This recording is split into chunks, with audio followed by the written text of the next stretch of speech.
She didn't know I was watching, until I took everything, ***. Clara was chopping carrots. Her hands moved with mechanical rhythm, the blade tapping against the wooden board in a pattern she'd perfected over years. She didn't glance up, didn't flinch, not even when I spoke.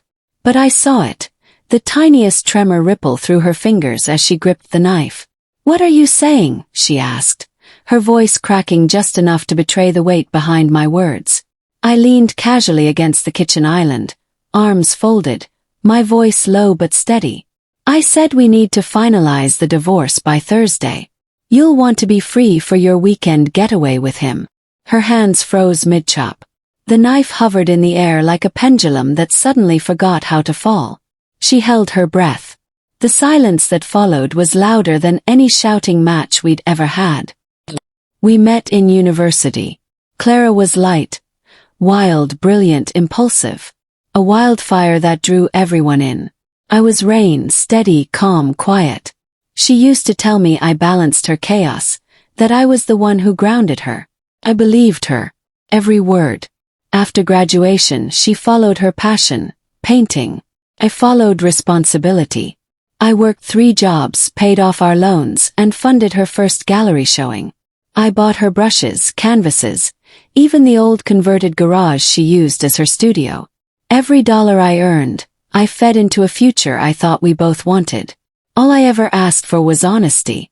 She used to joke that I was too composed to ever be truly hurt, too quiet to break. Maybe that's why I was such an easy target. I didn't explode. I didn't question. Just noticed. There wasn't some dramatic betrayal. No lipstick on collars. No suspicious hotel receipts. Just subtle changes. Her phone started living face down on the table. She took long baths with the door locked, and came out smiling in ways she didn't smile at me anymore. A strange cologne clung to her hair. Crisp. Masculine. Foreign. And she laughed more, but never when I was around. Her body was here. Her attention wasn't. I was becoming invisible. So I did the one thing she didn't expect. I paid attention. I watched. I listened. And I waited. The final thread unraveled on a quiet Tuesday night. She left her tablet unlocked. Careless. The messages were bold. The kind people only send when they're certain no one's watching. He called her * my muse. *. She sent him photos of her sketches, drawn using materials I'd bought, in a space I'd built for her. One line burned more than the rest. * He's too soft to ever notice. Poor, sweet Nathan. *. I didn't lash out. I didn't wake her. I lay beside her that night, eyes open in the dark, and let the rage crystallize into resolve. She thought my calm was weakness. It was the sharpest weapon I owned. I didn't scream. Acted. I consulted a lawyer. Not some stranger, but a meticulous friend of mine from undergrad who thrived on ruthless strategy. Being the primary earner helped. The house. My name. The accounts. Mostly mine. Her name barely lived on the utility bills. One by one, I unraveled our life together behind her back. * new bank accounts. * closed credit cards. * revised will and insurance beneficiaries. * passwords changed. * emergency funds relocated. And she never noticed. She was too busy texting him under the dinner table. The final piece came into view the week before her solo retreat. A cozy cabin by a lake, paid with a hidden card she assumed I didn't know about. Found the booking. Found the receipts. Called our realtor. The house. Listed. The timing. Impeccable. The proof. Gathered and printed. Every message, every lie, every sketch shared with him. Bound neatly in an envelope labeled. For your reflection, if you're capable of it. That night I waited. The kitchen filled with the scent of rosemary and garlic. She was humming. The illusion of peace.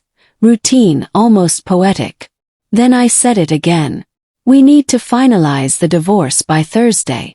She turned sharply. Color drained from her face. Her mouth opened but no sound came out. I slid the envelope toward her. She stared at it like it might detonate. When she didn't move, I added, "Pack soon. The house is being shown Monday." Her fingers shook as she finally reached for the envelope. Her eyes scanned the contents, disbelieving, then furious, then wrecked. "I can explain," she whispered. I shook my head. "I've already heard enough. From both of you." She sank into the nearest chair, shoulders trembling. "It meant nothing. It was stupid, a mistake." I gave her a soft smile. "Then letting go shouldn't be so hard." That night she cried on the kitchen floor, curled up begging. She said she still wanted me, that she loved me. But I had already seen who she really was. In the moment she thought I wasn't watching. I gave her exactly what she wanted. Freedom. And I took what I needed. Control. She expected a fight, something she could twist and retell to paint herself the victim. But I gave her silence. Strategy. Finality.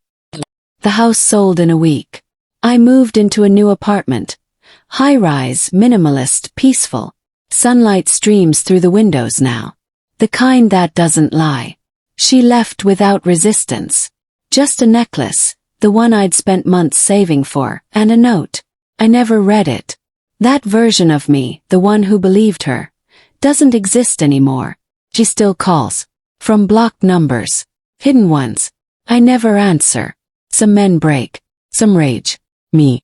I dismantled her world, brick by brick, without ever raising my voice.